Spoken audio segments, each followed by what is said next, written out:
Hello! Welcome to Usapang Pantahanan Cooking Series with Mommy Fem and Mommy Narlyn. Enjoy!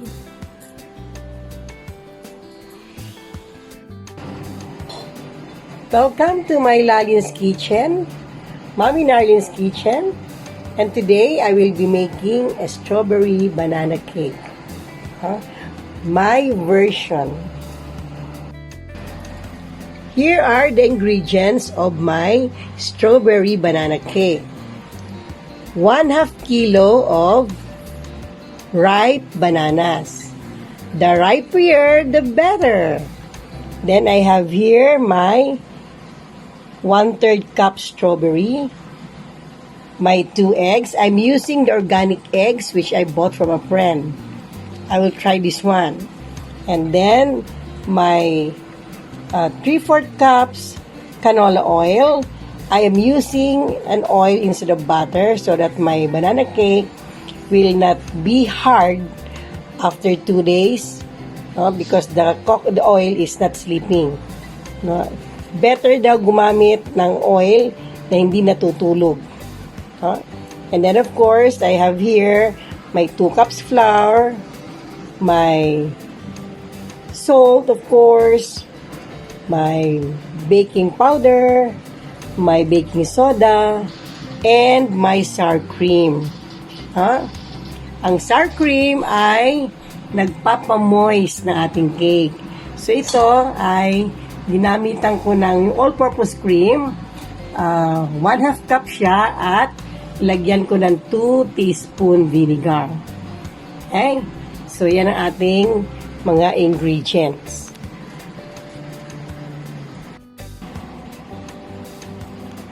Inilagay natin ngayon ang ating saging sa mixer. Actually, pwede naman din itong i-mash na lang, no? Gamitin yung mashed potato. Yung pang-masher ng potato. Pero dahil meron namang mixer, gagamitan ko siya ng mixer para mas mabilis at medium lang na mixing or not actually medium, slow. Makikita ninyo, pag ito ay talagang ripe na ripe, madali siyang mash. No? Walang kahirap-hirap ang mixer to mash.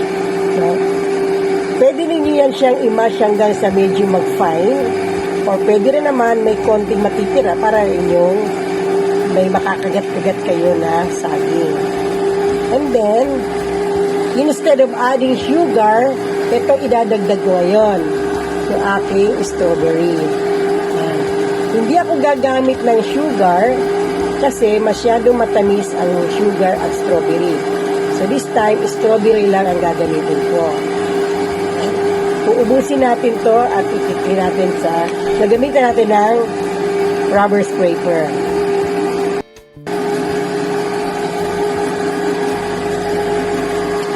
Lalagay na natin ang itlog.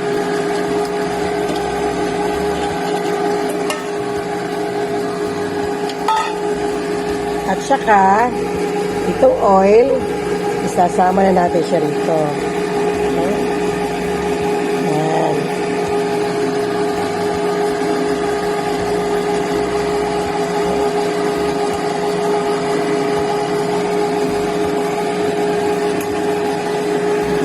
Haluin lang yan siya na haluin. Habang naghahalo ang ating mixer sa eggs, gawin naman natin to ating flour. 2 cups flour.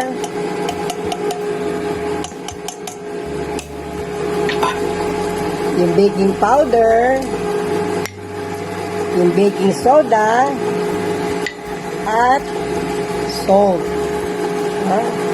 At saka natin aag-agin para maging fine ang ating flour. Yan. So makikita ninyo, may buo-buo yan ng baking soda. Hindi natin isasama.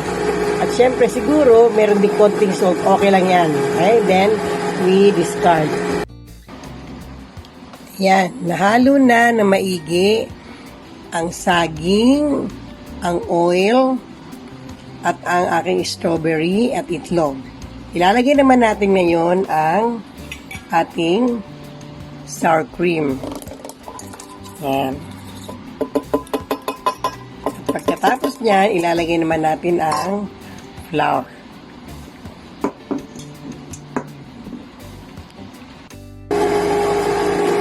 Napagsama-sama ko na ang flour at saka yung sour cream. At ngayon ay imimix na maigi hanggang sa mag-incorporate silang lahat. Sinimot ko yung aking sour cream kasi sayang naman. Ha? Yan. So hanggang lang sa mawala na yung flour at ating kukunin para mailagay sa mga kanya-kanyang baking pan. Ngayon, nahalo na sila. Ayan. Ililipat na natin ito sa aking prepared baking pan. Pero, ipapakita ko na sa inyo kung paano po hinahanda ang aking baking pan. Ang iba, ginagamitan ito ng parchment paper. Lalagyan mo na siya ng oil. Tapos, wako ito ng parchment paper. Kung wala kayong parchment paper naman, punasan nila ng oil. Ayan. Tapos, lalagyan natin ng konting flour. At saka, pag ng ganyan, no? Ang purpose niyan, at dito ililipat ko sa iba, ang purpose niyan ay para hindi dumikit sa ilalim yung inyong cake. Okay? Tapos ito isa, ayan. So, ito aking timpla, good for 3 lang na baking pan. No? Hindi naman kailangan pinupuno yan para mas marami ang makatikim. Okay? And then, natin ito ngayon i-divide sa 3. Ay, yan. Okay. 1. Pero kung ito ibebenta ninyo, syempre kailangan may sukat, ha? Para naman pantay-pantay ang inyong banana cake. Pero kung hindi naman pambenta, okay lang yan. Sisimutin natin yung sobra. Sayang. Okay. Sisimutin natin yan. At titignan natin kung sino yung konti. Didistribute natin na maigi. Para naman, lahat sila ay okay? Sabitan nyo na. Kung ito yung pagtitinda, sukatin ninyo. Okay? Usually, para maiwasan ang bubble sa loob, tinataktak natin ito. No? Para maiwasan ang bubble sa loob habang binibake. Ang ating oven ay nakalagay sa temperature na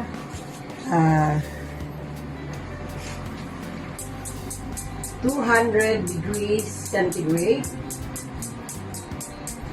Kailangan naka-preheat yung oven na yan. So, may natin papasok. 200 degrees centigrade. At ito, ang cooking time niya ay 30 to 40 minutes. So, until yung taas ay maging golden brown. Now, kung gusto ninyo na mayroong pumuputok sa loob, sa gitna, usually may pumuputok sa gitna, gagamitan natin ito, pero lalagyan natin ng generous oil. Kunin ko lang yung generous oil. Any oil will do para makita ninyo at ma-achieve yung pumuputok sa gitna. Ha? Okay. Binagawa ko na sa aking boyfriend. Yan, generous oil yan sa lalim para ihihiwa natin sa gitna. Yan. Tapos sa 2, 3. Yan.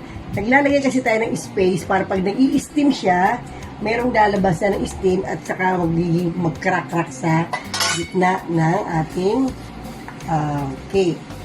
So, papasalamat ako kay Chef Manabat kasi ibang tips niya sa kanya ko natutunan.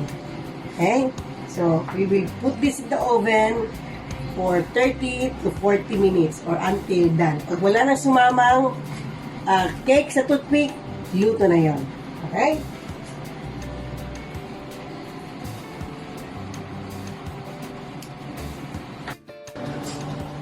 Nasa loob na ng oven ang ating cake at hintayin na lang natin siya ng 30 to 45 minutes. Medyo malabo yung aking salamin ng aking oven. Kailangan yatang malinisan na ito. Ayan. Ito na ang finished product ng aking banana strawberry cake. Ilagyan ko siya ng toppings na raisin at brush ko ng honey. These are the ingredients that I have at home and available. Kaya ginamit ko na. So, now, happy baking mga kausapang pantahanan. Thank you for watching and pwede na itong pang Christmas giveaways ninyo. Okay? Yan. At pagkalabas ko sa oven pala, may remind you na patungtungin ninyo sa ilalim ng inyong kalan para yung hangin ay iikot. Kasi kung hindi at inilapag nyo lang sa flat surface, magmo-moist ang ilalim ng cake ninyo. Iikli ang kanyang shelf life. Okay? Thank you! Bye-bye!